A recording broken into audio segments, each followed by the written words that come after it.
Hello, math students of plus one. Let us discuss problems of chapter 10, which are given by students. 12th question, miscellaneous exercise, chapter 10. Find the equation of the line passing through the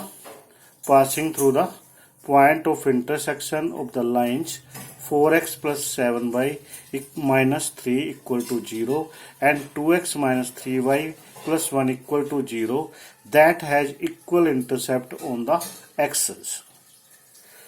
यानी हमें उस line की equation बतानी है जो ये वाली line और ये लाइन के इंटरसेक्शन पॉइंट में से पास होती हो और वो एक्स एक्सिस के साथ इक्वल इंटरसेप्ट भी बनाती हो।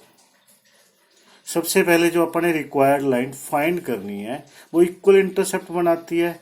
आपको पता है इंटरसेप्ट वाली इक्वेशन की क्या जनरल इक्वेशन होती है? Equation of the line x upon a plus y upon b is equal to 1 होती है। क्योंकि यहाँ इक्वल इंटरसेप्ट है हमने दोनों को a मान लिया। उसके बाद पूरी इक्वेशन को हमने a से यहाँ पर a से मल्टीप्लाई कर दिया तो हमारे पास इक्वेशन बन गई x plus y equal a। ठीक है, अब ये वाली लाइन जो हमें दो इक्वेशंस दे रखी हैं 2x minus 3y plus 1 equal to 0 और 4x plus 7y minus 3 equal to, दो इक्वेशन दे रखी हैं। इन दोनों का इंटरसेक्शन पॉइंट में से पास होनी है। इसलिए हम क्या करेंगे, इन दोनों के इंटरसेक्शन पॉइंट में से पहले पॉइंट फाइंड करेंगे। जैसा कि अपन 10th क्लास में 3rd चैप्टर में x और y की यूनिक वैल्यू निकालते होते हैं।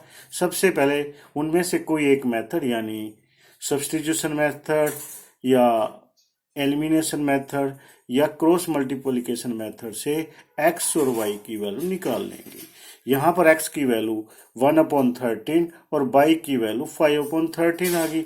अब ये पॉइंट इस लाइन में से इस लाइन पे लाई करता है तो हम क्या करेंगे, इसको वेरीफाई करेगा। तो इसका मतलब ये दोनों पॉइंट आप इस लाइन में x प्लस वाई इक्वल ए में पुट कर देंगे।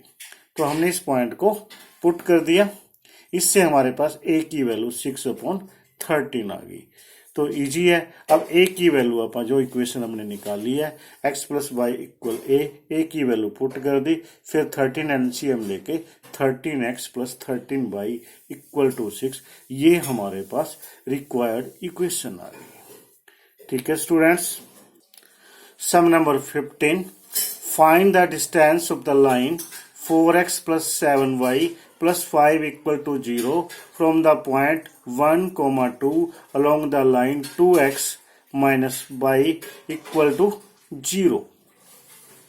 ठीक है, हमने फाइंड ऑफ द लाइन, इस लाइन से find of the line from the point 1 2 along the 2x minus y, इस लाइन का इस पॉइंट तक का डिस्टेंस बताना है।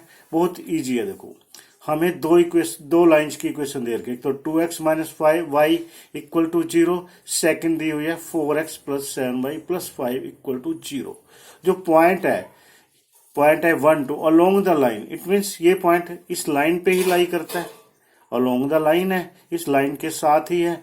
तो इसका मतलब जो 1 2 है इस लाइन को, इस इक्वेशन को वेरीफाई करेगा, इस पॉइंट पे लाई करता है। तो मान लेते हैं जो दो लाइन है दोनों का जो इंटरसेक्शन पॉइंट है वो B है। क्योंकि हमने फाइंड द डिस्टेंस का है ना, इस पॉइंट से इस पॉइंट से इस लाइन तक का डिस्टेंस बताना है। और जो ये पॉइंट है इस लाइन पे लाई करता है अलोंग द लाइन। तो हमने एक लाइन 2x माइनस वाई ये मान ली, एक लाइन ये वाली ये लाइन मान ली 2x माइनस वाई वाली लाइन का, और ये गिवन लाइन जो पहले वाली है 4x प्लस 7y प्लस 5 ये वाली जो 2 नंबर पे है, यानी 2x माइनस वाई ये लाइन होगी और 4x, दोनों का इंटरसेक्शन पॉइंट B होगा।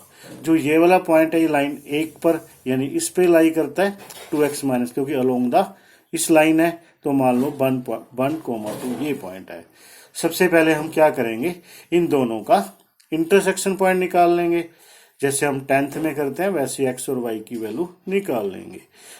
सोल्व करके हमारे पास x माइनस 5/18 आ जाता है, दूसरा 5 माइनस 5/9 आ जाता है। अब हमने इन दोनों का डिस्टेंस ही निकालना है, ये पॉइंट मिल गया, इस पॉइंट से इस पॉइंट तक क्या डिस्टेंस बाय डिस्टेंस फार्मूला आ जाएगा। बहुत इजी है, बाय यूजिंग डिस्टेंस फार्मूला, यानी x2 माइनस x1 का square plus y2 minus y1 का स्क्वायर। बस ये पॉइंट पुट करते जाइए, सिंप्लीफाई आपको आसानी से आ सकती है, आती है। ठीक है, तो ये हमारे पास रिक्वायर्ड डिस्टेंस आ गया 23√5/18 units.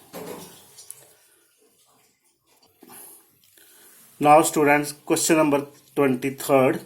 Prove that the product of the lengths of the perpendicular drawn from the points this and this to the line this is b square.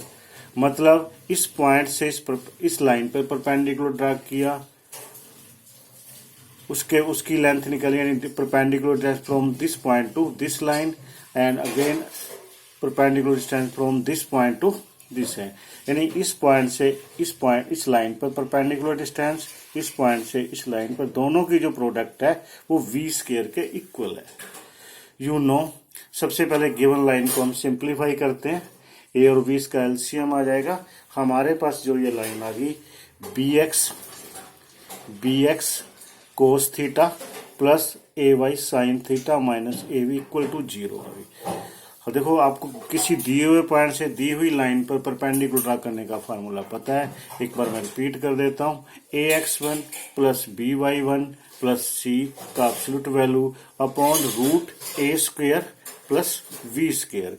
यहाँ पर लेंथ ऑफ द पॉइंट ये दे रखे, आपको इससे निकालनी है। देखो p1, पहले वाले को हमने p1 मान लिया, तो हमारे पास क्या होता था ax1, a आपका देखो ये है ax1 b cos theta, as it लिखोगे, x के स्थान पे x1 आ जाएगा जो कि गिवन पॉइंट होता है a square minus b square का स्क्वायर रूट, प्लस फिर होता है b y1, b आपका यहां से मिलेगा sine theta a sine theta आ गया, और उसके बाद y1 आपका 0 है, माइनस या प्लस जो भी होता है प्लस c, यहाँ पर माइनस ए बी है तो minus A b upon a square का, यानी जो बी कोस थीटा इसका स्क्वायर प्लस जो ए स्क्वायर हो गया, ये ए हो गया, ये b, a square sine square theta. दोनों को अब सिंप्लीफाई करते हैं, b cos theta root a square minus B square, ये कैंसिल हो गए, 0 से मल्टीप्लाई करोगे minus A b square cos square theta plus a square sine square theta.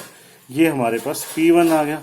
Similar ठीक ऐसे ही हम क्या करेंगे, दूसरे पॉइंट से, जो आपको दूसरा पॉइंट दे रखा है इस लाइन पर, हम फिर अगेन परपेंडिकुलर डिस्टेंस निकालेंगे, वो आपका p स्क्वायर हो जाएगा। अब हमने इन दोनों की मल्टीप्लाई करनी है, तो p इंटू P2, दोनों की मल्टीप्लाई करोगे। देखो मल्टीप्लाई में आपके पास v cos theta square root, इसको हमने इससे मल्टीप्लाई करना है, v cos theta root a square minus b square. यहाँ पर देखो, यहाँ पे ये था, दोनों का जब स्क्वायर रूट करोगे एक जैसे हैं, स्क्वायर रूट से स्क्वायर रूट मल्टीप्लाई करोगे कैंसिल हो जाएगा, हमारे पास आ गया b square cos theta a square sine square theta. ठीक है, यहाँ पर देखो ध्यान से, सेम ही है, किंतु एक में नेगेटिव है एक में पॉजिटिव। यहाँ पर आइडेंटिटी यूज करो, a plus b into a minus b is equal to a square minus B square. Junior classes में अंडर 10th तक आप पढ़ चुके हो, तो उसी तरीके यानी इसका होल स्क्वायर माइनस ए बी का होल स्क्वायर, सिंप्लीफाई करोगे B square cos square theta, इसका स्क्वायर रूट हट जाएगा, minus A square B square. अब क्या करते हैं, इसको मल्टीप्लाई करते हैं, A square B square cos square theta, फिर माइनस बी स्क्वायर बी की 4 cos square theta minus A square V square. ठीक है जी, उसके बाद नीचे वाला सेम वैसे ही, ए square V square cos square theta minus V square cos square theta minus A V square, B square throughout common आ जाएगा तो आपके पास A square cos square theta बचता है, यहां पर minus V square cos square theta minus A square. ठीक है जी। उसके बाद B square A square cos square theta minus B square cos square theta, A square है, इसके साथ one is factor of every number, यानी ए स्केयर को ए स्केयर इंटू वन लिख सकते हैं। तो उस वन की वैल्यू हमने क्या लिख दी, sine square theta plus cos square theta. इस ए स्केयर को ध्यान से समझो, माइनस ए स्केयर है, ए स्केयर इंटू वन होगा, उस वन की value sign square theta plus cos square theta. उस जब sign square theta minus cos square theta को माइनस ए स्केयर से मल्टीप्लाई करते हैं तो आपके पास आता है minus A square sine square theta minus V A square sine cos square theta, क्योंकि वन की वैल्यू रखी गई है। इससे क्या होता है हमारे पास, देखो ध्यान से, A square cos square theta इससे ये कैंसिल होगा, हमारे पास बचा minus V square cos square theta, minus इसमें से माइनस हमने कॉमन लिया, A square theta plus A square sine square theta V square cos square theta. अब इसको ध्यान से देखो, नीचे वाले से सेम मिलता है क्योंकि एब्सोल्यूट वैल्यू चल रही है, ठीक है ना, एब्सोल्यूट वैल्यू है क्योंकि परपेंडिकुलर डिस्टेंस निकाला था, एब्सोल्यूट वैल्यू है। तो जब एब्सोल्यूट वैल्यू निकालोगे नेगेटिव डिलीट हो जाएगा क्योंकि पॉजिटिव ही आना है, तो उससे हमारे पास ये पॉजिटिव आ गया, इससे ये दोनों कैंसिल हो गए, हमारे पास वी स्केयर बच गया। तो इसी से आपको तो है प्रूव हो गया। ठीक है ना स्टूडेंट्स, एवरीवन इज क्लियर? अरमान, प्रिया, ठीक है, महक, ओके, थैंक यू। जय भारत, जय डीएवी।